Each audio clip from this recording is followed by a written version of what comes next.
Hey guys, this is Nassem here, and welcome back to Abyssal Guides, where I break down all the mechanics and teach you how to clear them.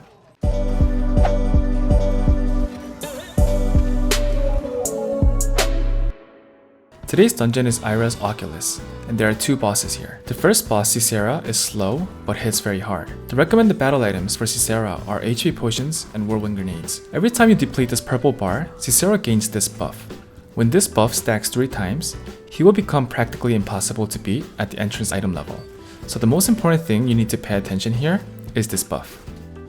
The purple bar is depleted with stagger damage, so you want to take out your overwhelm runes here. You can also lower your stagger damage by obtaining a debuff by stepping on these purple circles, but you also take more damage, so I don't recommend doing this. Instead, you can lower this buff stack and prevent this from reaching 3 stacks. Every time Cesaro grabs a player, this is your chance to lower this buff. Just make sure you apply stagger damage to release your teammate.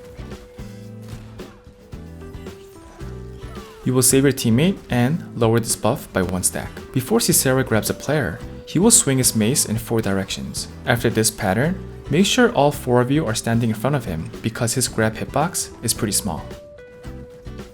Now let's look at some patterns that drain your potions.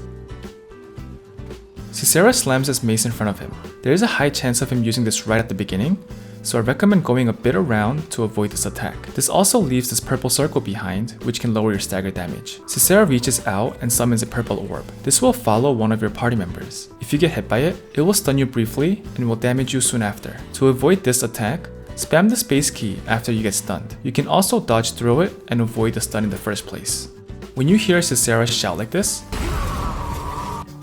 get away from him as soon as you can. This whirlwind pattern will kill most classes. When Cesaro spins his mace, he pulls players towards him. Then he slams his mace in 4 directions. Finally, he slams his mace once more in front of him. Once you get used to this, it isn't hard to dodge this, but you need to remember that he will be grabbing you right after this pattern. After the final slam, make sure you stand still in front of him. After he grabs you, type stagger in chat and pray that your party members will use their stagger skills. If you succeed, you can bring this buff down by 1.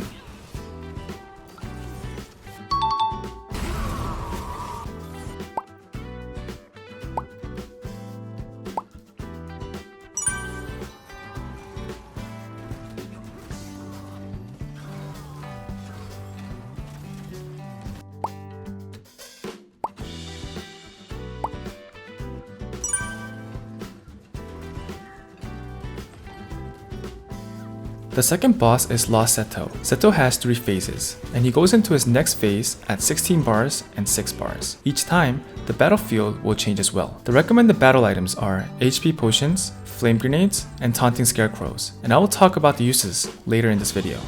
Sato can grant himself 2 different buffs. This green buff allows Sato to heal over time. To prevent him from healing, you need to apply damage over time effects like bleed, poison, or burns. You can check your skills for any of these effects, or simply use a bleed rune. This purple buff activates when Sato is taunted, and will increase Sato's damage. However, in phase 2 and 3, this buff will not activate for the first taunts. So if you choose to taunt him for some free damage, you may bring taunting scarecrows. Just make sure you don't taunt him more than once during phase 2 and 3. Now let's look at some of Sato's patterns.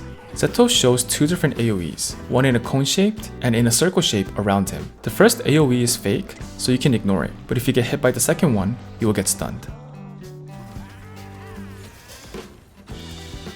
Sato flexes his guns, then throws multiple punches in front of him. The range is short, but can do a lot of damage if you get hit by all the punches. Also, in phase 2 and 3, Sato can jump back, then shoot these punches outwards. When Sato backsteps, try to get behind him as soon as possible.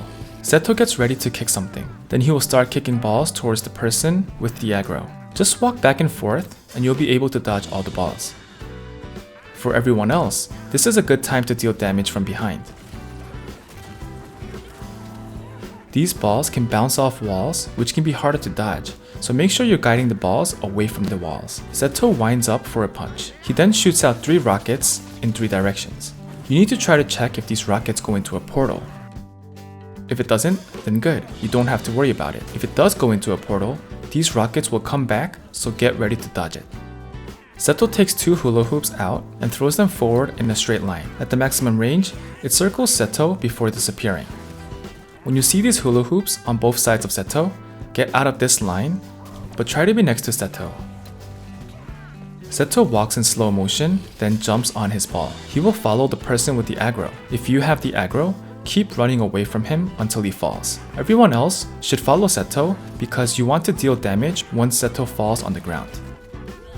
When you see this keyboard input pattern, you need to finish the input correctly in order to be free. After this keyboard input pattern, there will be an AoE attack, and if you mess up the keyboard input, you won't be able to dodge it. If you mess up, you can try again as long as this timer is still active. After you pass the keyboard test, the safest thing to do is get away from Sato. However, sometimes the AoE will have a safe zone right around him, so if you can't get out, check if there is another safe zone around him. Sato will be dropping these balls, which turns into totems if you don't destroy them. The red totems will increase your resource usage, and the black totems will explode after some time. If there are too many totems, Sato will use a white pattern, so make sure you prioritize on destroying these balls.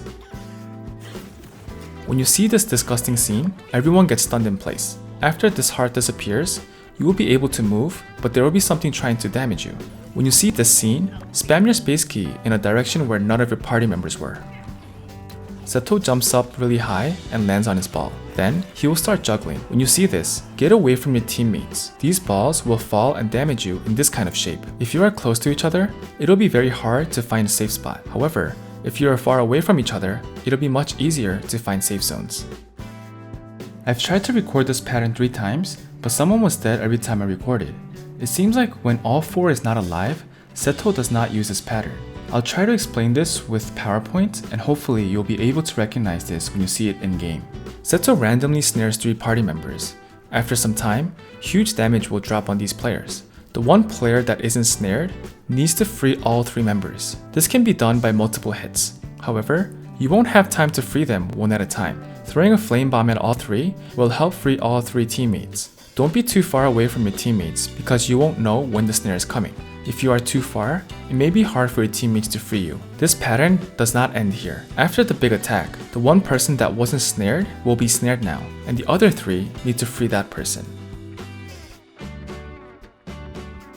If you see this big hula hoop on the ground, Sato will pop up from the ground like a whack-a-mole game. Just dodge the small red circles and go near the big red circle to attack him when he finally comes out.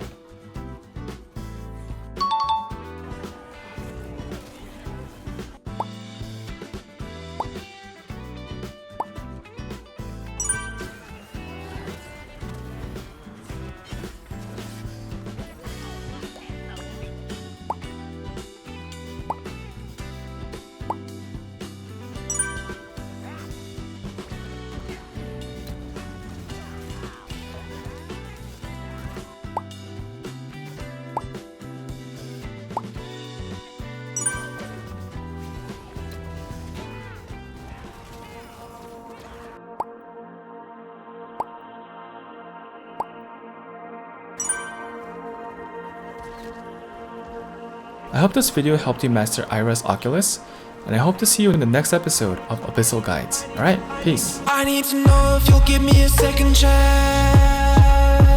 They don't come around often, but please, you know I can't stand it when you don't talk to me.